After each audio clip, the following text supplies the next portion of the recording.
Odeio saudosismo. Roda a vinheta. Nunca pensei em ser perfeito, mas vou correr pelo direito. Fala moçada, beleza? Bruno Formiga na área, aproveitando logo para convidar você a deixar o seu like, compartilhar o nosso conteúdo e tocar na notificação, que é sempre importante. Não adianta ser só inscrito se não for notificado. É preciso ser notificado para toda vez que tiver vídeo novo você ser automaticamente avisado. Então vamos lá. Quem me conhece sabe o quanto eu odeio o saudosismo, né?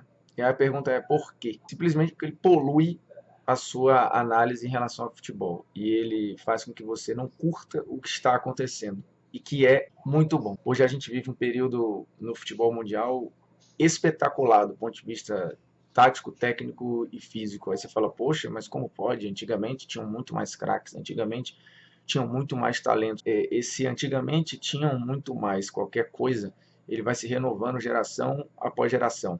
Seja a minha, a sua, a do seu pai, a do seu avô. Nos anos 60 se olhava para os anos 50, nos anos 70 se olhava para os anos 60, nos anos 80 se olhava para 70, em 90 para 80 e assim sucessivamente. Ao ponto de hoje nós vermos muita gente, por exemplo, com saudade da seleção de 2006, uma seleção que não ganhou e que de fato teve algumas boas apresentações, insuficientes para competir na Copa do Mundo no alto nível que se imaginava e, por exemplo, eliminar a França nas quartas de final. Só que tem um detalhe, o quadrado mágico que todo mundo projetava, que era formado por Ronaldo, Ronaldinho Gaúcho, Adriano e Kaká, este quadrado jogou antes da Copa do Mundo 4 jogos juntos, em períodos espaçados. Os melhores jogos daquela seleção, ou jogos que fatalmente você lembra como jogos encantadores, eles foram jogos em que ou não estava o Adriano, ou não estava o Ronaldo Fenômeno, em média. Então sempre tinha o Robinho. De fato, aquela seleção teve jogos muito bons.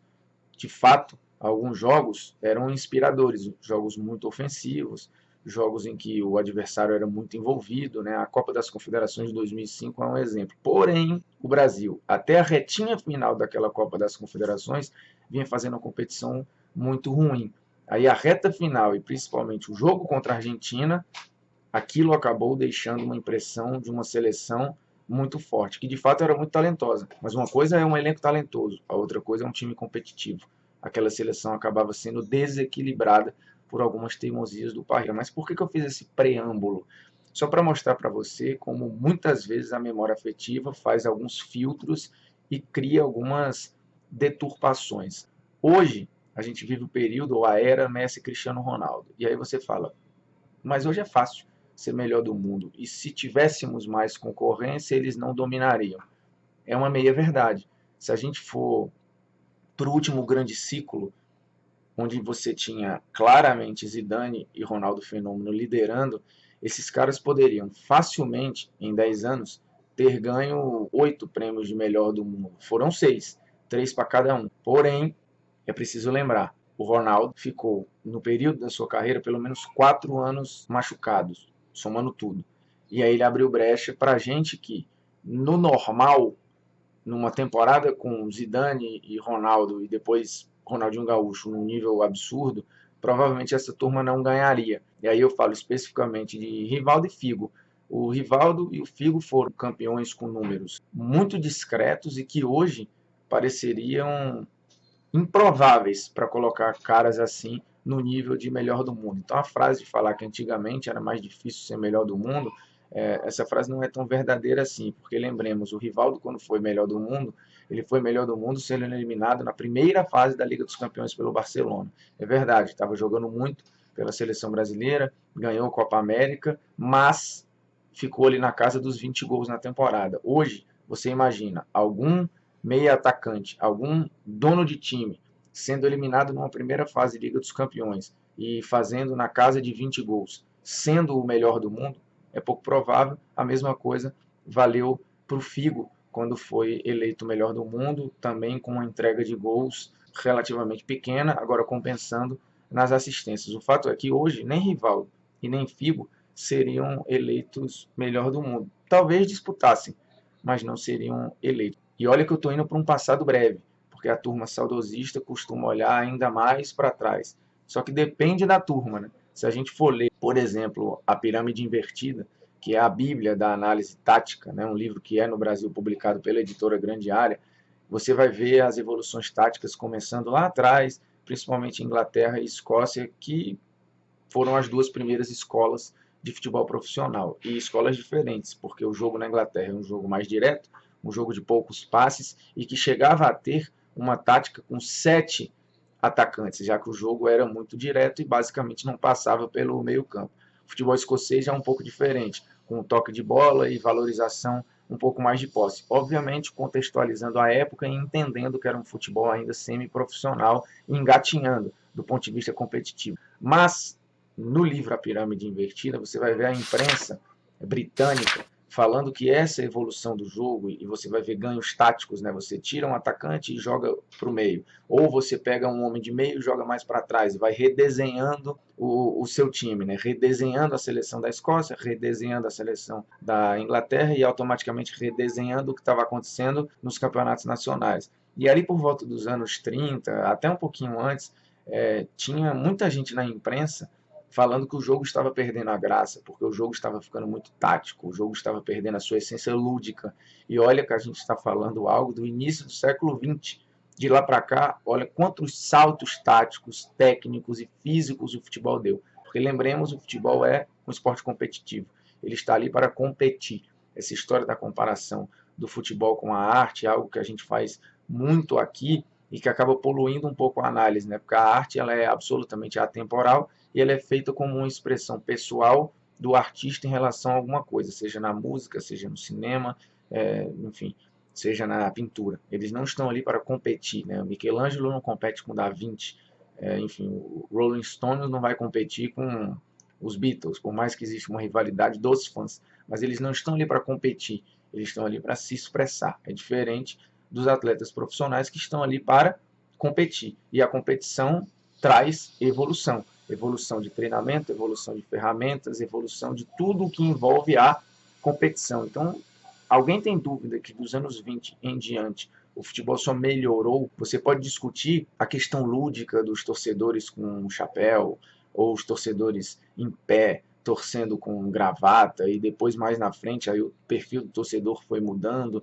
e você achava que aquele futebol era mais divertido do que hoje. Só que hoje um garoto de 10, 12, 13 anos se diverte muito vendo o que está acontecendo. Tem uma geração construindo memória, como a nossa construiu e a anterior também construiu. Memórias nos garotos, quando nós tínhamos 10, 11, 12, 13 anos. E aí entra um texto muito bom do André Rocha, meu ex-companheiro de esporte interativo, amigo e hoje colunista do UOL, que mostra como o saudosismo é construído, ou esta memória afetiva é construída mais ou menos nesse período, né? Infância e adolescência, quando você tem pouquíssimas preocupações, quando o seu mundo de fato é muito mais romântico e lúdico, e quando a sua memória de futebol é construída ali sem estresse, né? Sem obrigações e normalmente acompanhado de familiares e amigos muito queridos. Então, as lembranças que você vai ter do futebol nessa época tem muito a ver com lembrança de família, com lembrança de uma vida que era menos pesada, né, com menos carga.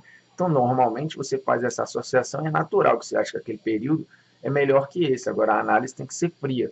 A análise tem que ser do ponto de vista tático, técnico, de competitividade. O futebol de hoje não tem nada de mais pobre, não tem nada de menos belo do ponto de vista do jogo, né? É um jogo muito mais bem jogado, porque você vai olhar na média, eu não estou falando só dos fora de série, na média o jogo ele é muito mais equilibrado. Você vai ter os jogadores com os fundamentos muito mais bem aprimorados em todas as posições. Pegue o exemplo de goleiros. Há alguma dúvida de que um goleiro hoje moderno é melhor do que o goleiro dos anos 70? Porque ele é mais rápido, ele é mais forte, ele é mais ágil, ele é mais tudo. E ele é melhor treinado. E aí é bom pegar esse gancho para aqueles que acreditam em dom, né? O dom, ele é um presente divino. O cara nasce bom ou nasce apto a fazer alguma coisa. Então, partindo dessa premissa, quem acha que hoje o jogo não presta ou o futebol não presta, ele indiretamente pensa que em algum momento Deus resolveu parar de distribuir talentos. Lá em cima ele encheu o saco e falou, bem, já deu, né?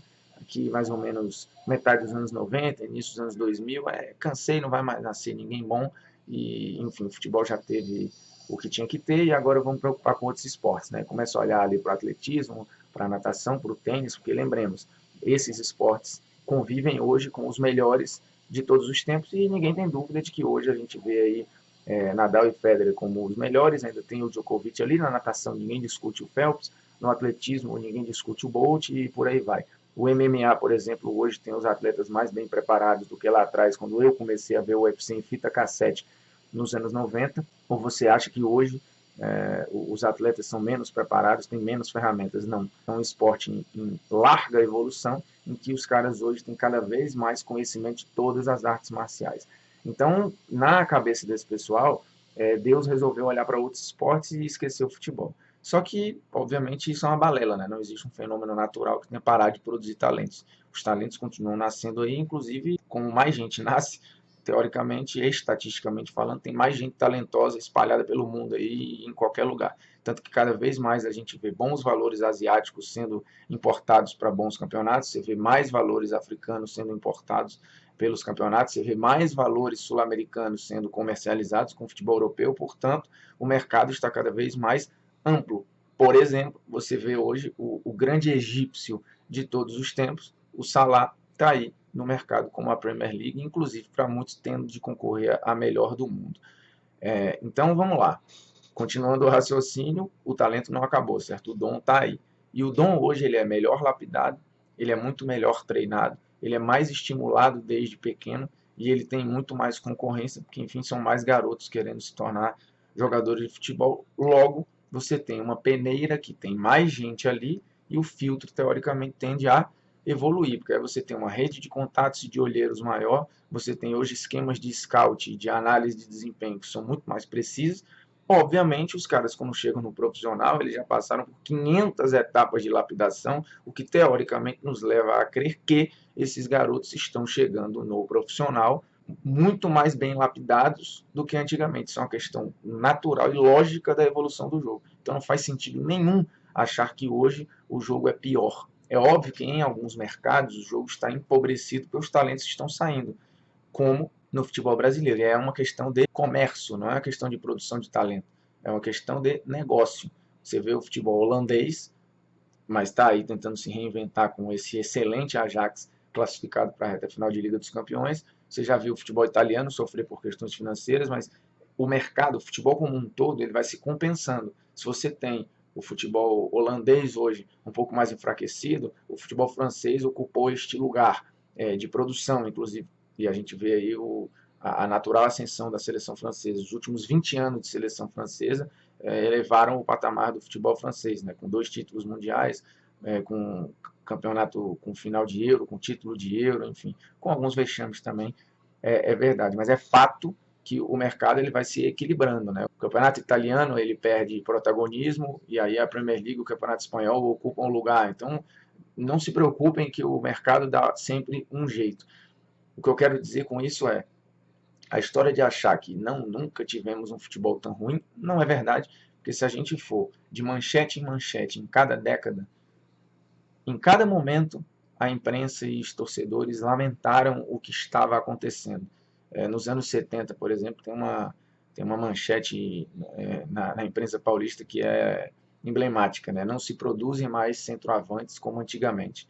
Em 1976. Depois dali, a gente ainda teve explosão de nomes fracos, né? Como Careca, Ronaldo, Romário, Bebeto, enfim, atacantes de nível mundial e de enorme qualidade. Mas se falava nos anos 70, ali na metade dos anos 70, que havia uma carência na produção, que o jogo não estava mais produzindo centroavantes, o que não era verdade. E isso se repete. A gente vai para os anos 60, a gente vai para os anos 40, escolha qualquer década, pesquise no acervo de um jornal e você encontrará as mesmas críticas de hoje, porque é um padrão humano essa memória afetiva que deturpa, né? E isso é muito bem exposto no filme que é fantástico, do Woody Allen, Meia Noite em Paris. Quem não viu, veja, porque lá o personagem principal vai pulando de década em década, tentando sempre andar para trás e encontrar a grande era romântica, né? A bela época, a época bela da França. E não consegue, porque ele anda nos anos 20 e o bom era antes. Aí chega antes, o bom era antes.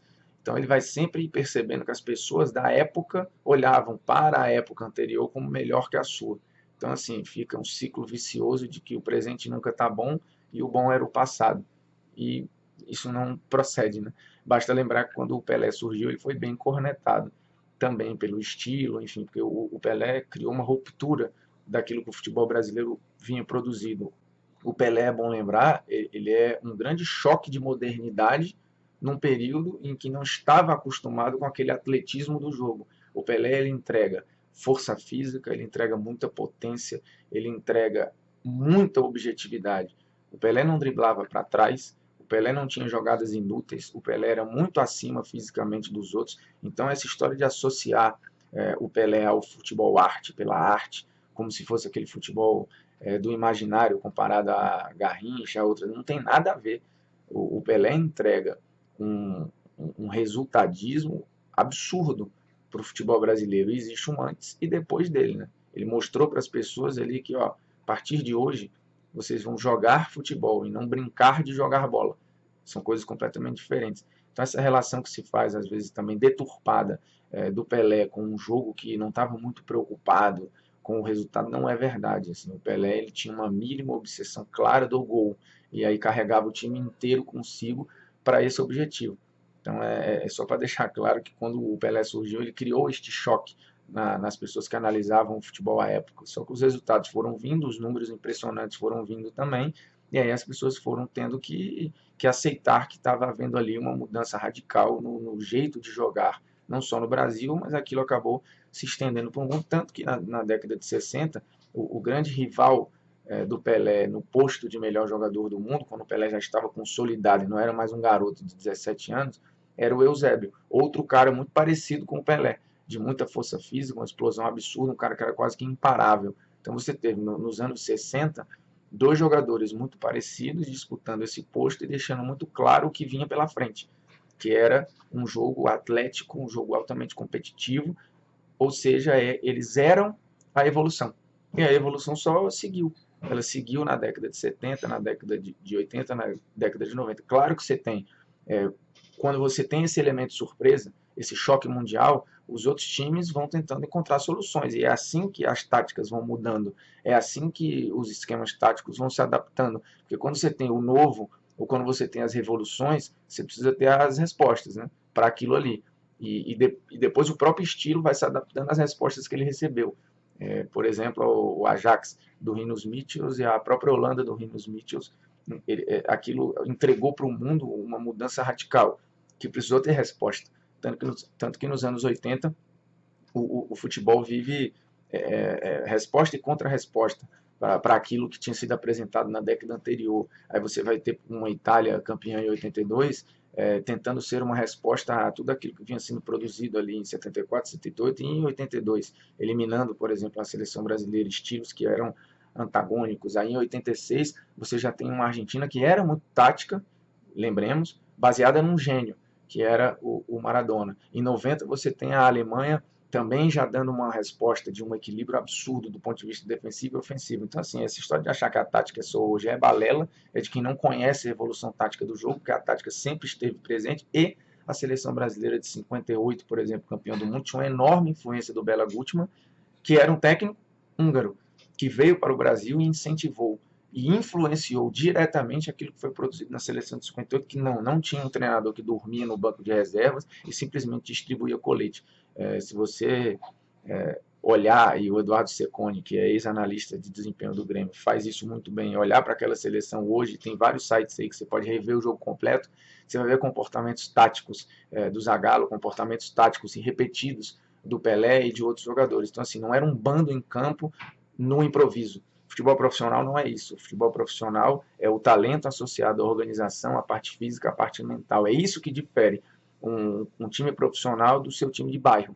Então não analise o futebol como se você estivesse analisando a sua pelada de final de semana, porque são coisas completamente diferentes. Você tem movimentos repetidos, movimentos que são treinados, e óbvio, quanto mais próximo do gol, mais você vai ter o momento do talento do jogador para decidir. É óbvio que o talento é fundamental, por isso que os caras são profissionais, mas mais que talentosos, eles precisam ser obedientes taticamente, precisam ser muito bons fisicamente, senão a coisa não vai se criar, porque o esporte é isto. O esporte é tática, estratégia, talento, porque se você não tiver talento, você não tem por que estar ali, e a questão física, porque se você não tiver, também você vai ser engolido. Então não se deixe iludir pelo saudosismo. Esse assunto ainda voltará diversas vezes aqui neste canal, porque é um assunto muito bom e quase que inesgotável, porque ele também se renova. A geração de hoje, assim, daqui a 10 anos, vai estar falando de Messi e Cristiano Ronaldo como um período que nunca se repetirá, um período em que, de fato, o futebol era muito bom. Aguardem e anotem,